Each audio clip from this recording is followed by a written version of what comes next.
Hello students, आज का हमारा टॉपिक है debenture and types of debenture. Company को जब भी फंड्स की ज़रूरत होती है तो उसके पास दो मेथड्स होते हैं कि कैसे वो फंड्स इकट्ठा कर सकते हैं। तो नंबर 1 है इक्विटी फाइनेंसिंग। इक्विटी फाइनेंसिंग में वो शेयर्स इशू करके फंड्स कलेक्ट कर सकती है। और दूसरा मेथड होता है डेट फाइनेंसिंग। डेट फाइनेंसिंग के 3 मेथड्स होते हैं जिसके द्वारा फंड्स इकट्ठे किए जा सकते हैं। नंबर 1 है बैंक लोन, नंबर 2 है डिबेंचर इशू करके, और नंबर 3 है बॉन्ड्स इशू करके। तो बैंक से लोन लेकर भी फंड्स कलेक्ट किया जा सकता है। सेकंड है डिबेंचर्स और थर्ड है बॉन्ड। आज हम डिबेंचर्स पर कंसंट्रेट करते हैं। डिबेंचर क्या होते हैं? जब कंपनी को लॉन्ग टर्म डेट की ज़रूरत होती है तो वो डिबेंचर्स इशू करती है, और जो डिबेंचर होल्डर्स होते हैं उनको डिबेंचर सर्टिफिकेट इशू किया जाता है, जो एक प्रूफ होता है कि उन्होंने डिबेंचर्स कंपनी से परचेज़ किए हैं। तो डिबेंचर्स की फीचर्स देख लेते हैं कि डिबेंचर्स के फीचर्स क्या होते हैं। जो डिबेंचर होल्डर होते हैं उनको कंपनी में वोटिंग राइट नहीं होता, उनके नो वोटिंग राइट। जैसे इक्विटी शेयर होल्डर्स को वोटिंग राइट होता है, तो डिबेंचर होल्डर्स को कंपनी की किसी भी एनुअल मीटिंग में या कहीं और भी उनको जब भी वोट्स पड़नी हो उनको वोटिंग राइट नहीं होता। सेकंड हम फीचर क्या कहेंगे कि डिबेंचर्स पर फिक्स्ड रेट ऑफ इंटरेस्ट जो है वो दिया जाता है कि जब डिबेंचर सर्टिफिकेट इशू किया जाता है तो उस पर ये मेंशन होता है कि किस रेट पर डिबेंचर्स बेचे गए हैं या डिबेंचर होल्डर ने किस रेट पर डिबेंचर्स परचेज किए हैं। थर्ड है, उस पर मैच्योरिटी पीरियड भी लिखा होता है कि अगर जो डिबेंचर जो है रिडीमेबल डिबेंचर्स हैं तो उस पर maturity period is mention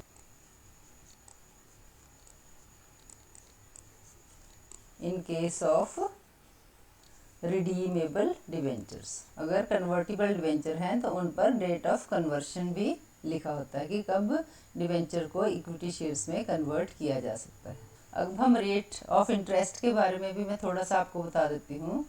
debenture holder को डिबेंचर्स पर इंटरेस्ट पे किया जाता है तो टीडीएस काट के ही उनको इंटरेस्ट पे किया जाता है। टीडीएस का क्या मतलब है? Tax deducted at source. For example, अगर एक डिबेंचर होल्डर को 100 रुपीज़ जो है इंटरेस्ट मिलना है और 10% टीडीएस का रेट है, तो इसमें 10% काट के कितना हो गया? 10 रुपीज़ काट के तो 90 रुपीज़ जो है उसको पे किया जाएगा।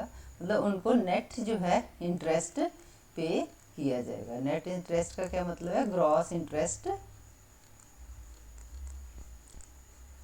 Minus TDS. 100 में से 10 माइनस करके 90 रुपीज़ उसको इशू किया जाएगा। और इसका नेक्स्ट फीचर क्या है रेट ऑफ इंटरेस्ट का? कि रेट ऑफ इंटरेस्ट वो पीरियोडिकली पे किया जाता है। रेट ऑफ इंटरेस्ट दो तरह से पे किया जा सकता है, एक क्यूमुलेटिव वे से और एक नॉन क्यूमुलेटिव वे से।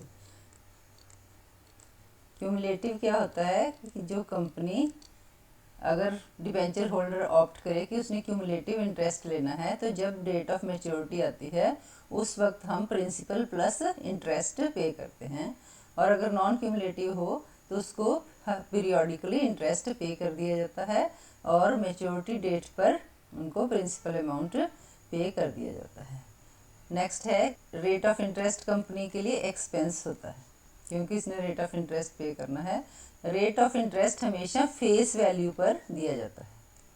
फेस वैल्यू चाहे वो एट पार इशू किए गए हों डिबेंचर्स, चाहे डिस्काउंट पर इशू किए गए हों, चाहे प्रीमियम पर इशू किए गए, लेकिन रेट ऑफ इंटरेस्ट हमेशा फेस वैल्यू पर ही दिया जाता है। ये पॉइंट्स आपने याद रखने हैं रेट ऑफ इंटरेस्ट जब डिबेंचर होल्डर्स का कैलकुलेट किया जाता है। अब नेक्स्ट हम करते हैं टाइप्स ऑफ डिबेंचर्स। नंबर 1 है on the basis of security. इसके बेसिस से दो तरह के होते हैं, सिक्योर्ड डिबेंचर्स और अनसिक्योर्ड डिबेंचर्स। सिक्योर्ड डिबेंचर उन डिबेंचर्स को कहा जाता है जो कंपनी की किसी न किसी एसेट के प्रति सिक्योर्ड होते हैं। मतलब कंपनी ने कोई ना कोई एसेट उन डिबेंचर्स के प्रति गिरवी रखी होती है और अगर कंपनी जो है टाइमली रेट ऑफ इंटरेस्ट या ऑन मैच्योरिटी प्रिंसिपल अमाउंट पे नहीं कर पाती तो डिवेंचर होल्डर्स के पास ये राइट है कि वो उस मॉर्टगेज की हुई एसेट या प्रॉपर्टी को बेचकर अपने ड्यूज क्लियर कर सकता है। अनसिक्योर्ड डिवेंचर्स के अगेंस्ट कंपनी कोई भी सिक्योरिटी आपको नहीं देती। कोई भी प्रॉपर्टी कंपनी की डिवेंचर होल्डर के पास एज सिक्योरिटी नहीं रखी जाती। ये डिवेंचर होल्डर सिर्फ कंपनी की क्रेडिट वर्दीनेस को देखकर ही खरीदते हैं कि उनको ये यकीन होता है कि कंपनी अच्छे प्रॉफिट्स कर रही है तो हमें टाइमली हमारा रेट ऑफ इंटरेस्ट मिल जाएगा। सेकंड है on the basis of convertibility. Convertibility का मतलब है कि कन्वर्ट हो सकते हैं का या नहीं हो सकते डिवेंचर्स। तो ये है कन्वर्टिबल डिवेंचर्स। सेकंड है non convertible debentures. Convertible debentures हम उन डिवेंचर्स को कहते हैं जिनको शेयर्स में कन्वर्ट किया जा सकता है। तो इस केस में भी ये होता है कि जब डिवेंचर्स एक डिवेंचर होल्डर खरीदता है तो उस डिवेंचर सर्टिफिकेट में ये लिखा होता है कि कितने पीरियड के बाद इन डिवेंचर्स को शेयर में कन्वर्ट किया जा सकता है और कितने शेयर्स में कन्वर्ट किया जाएगा। और कन्वर्टिबल डिवेंचर ज़रूरी नहीं है कि आपने सभी डिवेंचर्स को कन्वर्ट करना। ये पहले टर्म्स एंड कंडीशन सेटल्ड होती हैं कि कितने डिवेंचर्स को शेयर्स में कन्वर्ट किया जाएगा और उस केस में इक्विटी शेयर होल्डर्स के जो राइट्स होते हैं वो डिवेंचर होल्ड को उतने इक्विटी शेयर होल्डर के पूरे राइट्स मिलेंगे जितने उसके पास इक्विटी शेयर्स हैं। नॉन कन्वर्टिबल डिवेंचर्स कभी भी इक्विटी शेयर्स में कन्वर्ट नहीं होते। टिल मैच्योरिटी डेट तक ये डिवेंचर्स ही रहते हैं। नेक्स्ट है on the basis of tenure, time के हिसाब से। यह है रिडीमेबल डिवेंचर्स और non redeemable debentures. Redeemable debentures का मैच्योरिटी पीरियड फिक्स होता है। ज़्यादा से ज़्यादा इंडिया में 10 साल तक हम रिडीमेबल डिवेंचर्स को परचेज़ कर सकते हैं।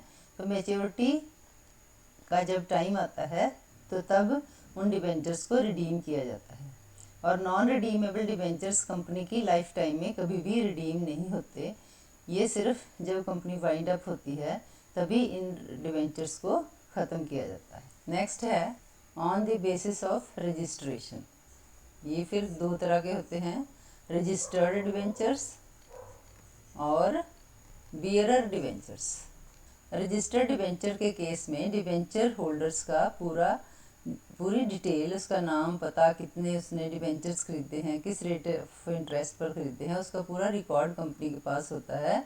और अगर कोई डिवेंचर होल्डर इन डिवेंचर्स को सेल करना चाहे तो उसे पहले कंपनी के डायरेक्टर से परमिशन लेनी पड़ती है और सेल के बाद नए डिवेंचर होल्डर का नाम रजिस्टर में एंटर कर दिया जाता है और पुराने डिवेंचर होल्डर का नाम रजिस्टर में से काट दिया जाता है। बियरर डिवेंचर के केस में रजिस्टर्ड डिवेंचर की तरह इनका रजिस्टर ऑफ डिवेंचर्स में कोई रेफरेंस नहीं होता। तो जिसके पास ये डिवेंचर होते हैं उन्हीं को रेट ऑफ इंटरेस्ट या मैच्योरिटी पीरियड पर अमाउंट दिया जाता है। तो जो बियरर है वही इन डिवेंचर होल्डर्स का ओनर माना जाता है। नेक्स्ट है on the basis of priority. On the basis of priority, first priority debenture और second priority debenture. First priority debenture और सेकंड प्रियोरिटी डिवेंचर में क्या डिफरेंस है कि जब ड्यूज क्लियर करने हों, जब कंपनी वाइंड अप होती है तो पहले फर्स्ट प्रियोरिटी डिवेंचर्स की पेमेंट होगी और उसके बाद सेकंड प्रियोरिटी डिवेंचर्स की पेमेंट होगी। तो स्टूडेंट्स आज के लिए बस इतना ही। नेक्स्ट वीडियो में हम करेंगे कि डिवेंचर्स की ट्रेडिंग कैसे की जाती है, कौन से अकाउंट खोलने होते हैं अगर हम डिवेंचर्स की सेल परचेज करना चाहते हैं। उम्मीद करती हूँ कि आपको मेरी वीडियो पसंद आई होगी।